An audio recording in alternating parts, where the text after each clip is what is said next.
folks, welcome to this week's Sunday Catechism. We are taking our time going through these, well, we're just doing one each week, and Catechism 13 to 19 all deal with the fall. Now that's very important because it helps us understand the condition we're in now. By definition, we've already looked at the creation, that impacts us all, but we live in a fallen world, and this explains all about sin. So we're at number 17. Let's read that. What happened to us in the fall? The fall brought all people into a condition of sin and misery. What happened to us in the fall? The fall brought all people into a condition of sin and misery. Now, the one proof text they give is Romans chapter 5 and verse 12. And I think it's worth looking at that, actually. Therefore, it's just as sin entered the world through one man, and death through sin. And in this way, death came to all people, because all sinned.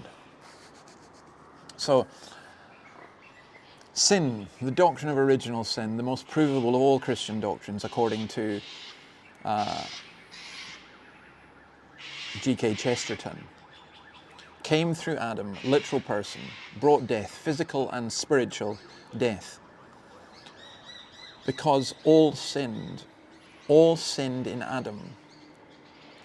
There's a sense in which we are all in Adam, Hebrews 7:10, because when Melchizedek met Abraham, Levi was still in the body of his ancestor. Or, as we've seen already, Adam is our divinely appointed representative. But the point is, when Adam sinned, we sinned. When Adam died, we died. Well, we may ask, where's the fairness in that? Paul doesn't answer that question, I think, because he's Hebraic and sees the connectedness between humans and not the individualism of the Greek mindset. You and I are the way we are because of our ancestors. That's the way it is. I did not tell my father and mother where I was to be born. But also think of it like this. You and I are like Adam. We are not innocent. We too continue to sin. All of us, by virtue of our relationship with Adam, are sinners under sentence of death. John Donne, no man is an island entire of itself.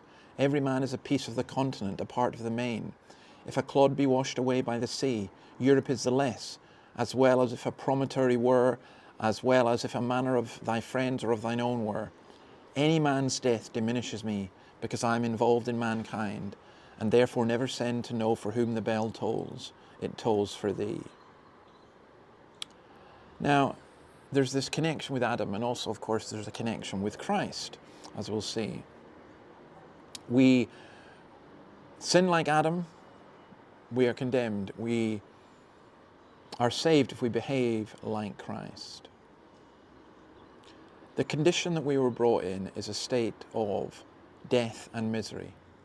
Do you really doubt that? I went for a walk with a friend today, and we're walking around, and both of us are getting older. He's a wee bit older than me. And, you know, you're talking about, you want to see all the sin and death and misery in this world. Well, it's very definitely there, isn't it? Well, why is that the case? We ask, why? Well, it's because we live in a broken and fallen world. You want to know the explanation for death and misery. It's sin. That is the ultimate explanation. Now, it's strange. In today's world, we have this bizarre fantasy that we live in Disneyland, or we should live in Disneyland, but we don't.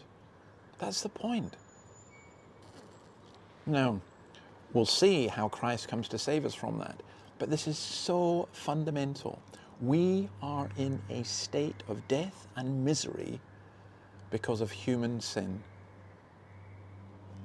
Begin with that, and we can move on to see what the solution to that is. So we'll look at this again next week. God bless you. Just to let you know, there's no Coffee and Colossians. We're finished.